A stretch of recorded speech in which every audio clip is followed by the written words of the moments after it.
बच्चों, अब मैं आपको पद्य के प्रथम अध्याय साखी को समझाऊंगी। पहले तो आप ये जानिए साखी किसे कहते हैं। ये जो साखी है वो संस्कृत के साक्षी शब्द का तद्भव है। कबीरदास जी ने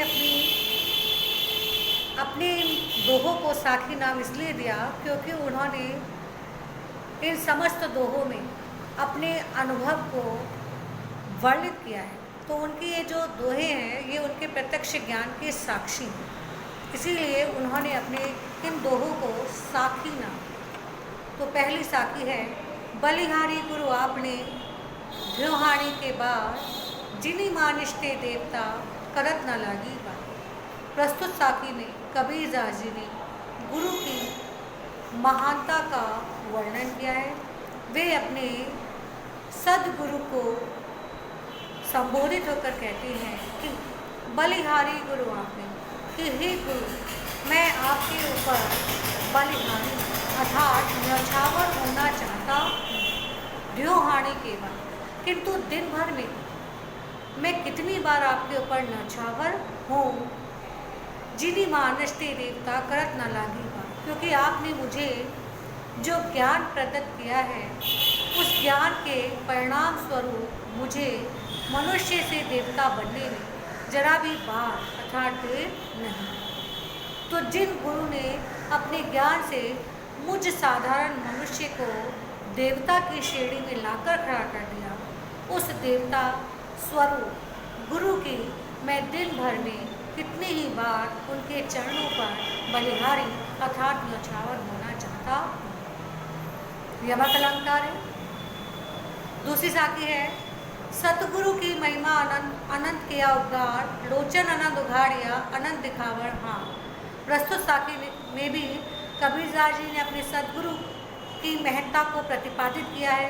सदगुरु की महत्ता को प्रतिपादित करते हुए कबीरदास जी कहते हैं कि हमारे जो सदगुरु हैं उनकी जो महिमा है अर्थात उनकी जो श्रेष्ठता है वो असीम है, अनंत है, अनंत किया उद्गार। और उन्होंने हम अज्ञानियों को जो ज्ञान प्रदान किया है उस ज्ञान को देने के पश्चात हमारे सदगुरु ने हम पर अनंत उपकार किया है।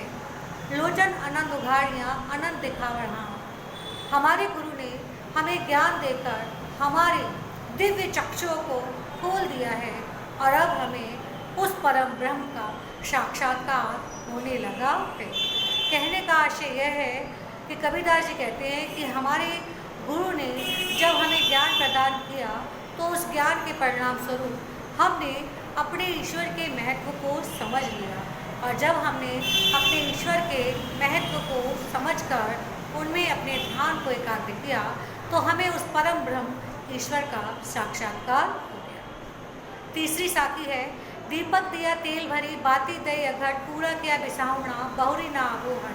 कबीरदास जी कहते हैं कि हमारे इसमें भी उन्होंने गुरु की महत्ता का प्रतिपादन किया है। अपने गुरु की महत्ता को प्रतिपादित करते हुए कबीरदास जी कहते हैं कि हमारे गुरु ने शिष्य के शरीर रूपी दिए को ज्ञान रूपी तेल से लबालब अर्थात पूरी तरह से भर दिया है और उसमें कभी ना घटने वाली ईश्वरीय प्रेम रूपी बाती को डाल दिया है। जब ईश्वरीय प्रेम का प्रकाश चारों ओर फैलता है अर्थात हमारे हृदय का अहंकार रूपी तिमिर, अज्ञानता रूपी जो तिमिर है, अंधकार है, जब उसका नाश हो जाता है तो हम सांसारिक मोह माया विषय वासना से मुक्त हो जाते हैं।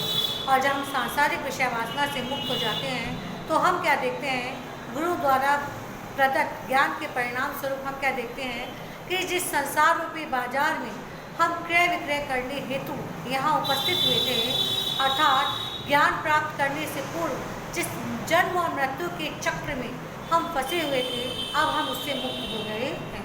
अर्थात संसार रूपी बाजार में खरीदने और बेचने का जो कार्य करने हम यहाँ आए थे वो कार्य अब हमारे द्वारा पूर्ण कर लिया गया है। अब दोबारा हम इस संसार रूपी बाजार में आएंगे। चौथी साखी है, बूढ़े दे परे उबरे गुरु की लहरी चमकी, भेड़ा देखिया जर जरा उतरी पड़े फरक की। कबीरदास जी कहते हैं कि जब तक हमें ज्ञान की प्राप्ति नहीं थी, हम सांसारिक विषय वासनाओं में डूबे जा रहे थे। लेकिन जैसे ही हमें गुरु द्वारा प्रदत्त ज्ञान की अनुभूति हुई, ज्ञान की प्राप्ति हुई, हम सांसारिक मोह माया रूपी अज्ञानता के सागर में डूबने से बच गए। तो बूढ़े थे परी उभरे। अब तक चूंकि हम अज्ञानता के कारण संसार रूपी मोह सागर में डूबे जा रहे थे कि गुरु की लहरी चमकी, कि गुरु द्वारा प्रदत्त ज्ञान की जो चमक है वो चारों ओर फैले। भेड़ा देखा जर्जरा, उस ज्ञान के प्रकाश स्वरूप जो हमने ये देखा कि जिस शरीर रूपी नाव अर्थात बेड़े के ऊपर या बेड़े के बल पर हम इस संसार रूपी सागर को पार करना चाहते हैं, वो बेड़ा अर्थात वो शरीर जो है जर्जर है अर्थात नाशवान है। तो जैसे ही हमें शरीर की नश्वरता का ज्ञान होता है, हम फुर्ती से इस शरीर रूपी बेड़े से कूद कर उतर जाते हैं, अर्थात संसार की नश्वरता को जानकर, शरीर की नश्वरता को जानकर हम नश्वर शरीर के मोह को त्याग देते हैं। पांचवी साखी, चिंता तो हरि नाव की और न चिंता दास, जो कुछ चितवे राम बिन सोए काल के पास। कबीरदास जी कहते हैं कि उनके इस दास को अर्थात कबीर को इस नश्वर संसार में रहते हुए केवल अपने परम ब्रह्म अर्थात हरि के नाम के स्मरण की ही चिंता है। अपने हरि के स्मरण के अतिरिक्त उनके इस दास को और कोई भी चिंता नहीं, क्योंकि उनका ये दास अपने परम ब्रह्म की आस्था को छोड़कर इस संसार में जो कुछ भी देखता है वो सभी उसे काल अर्थात मृत्यु के अधीन या मृत्यु के पास में बंधा हुआ दिखाई देता है। जो कुछ चितवे राम भी, जो कुछ भी वो अपने राम अर्थात परम ब्रह्म के अतिरिक्त इस नश्वर संसार में देखता है, सोई काल के पास वो सभी उसे सांसारिक मोह पाश में, मृत्यु के पाश में बंधे हुए दिखाई देते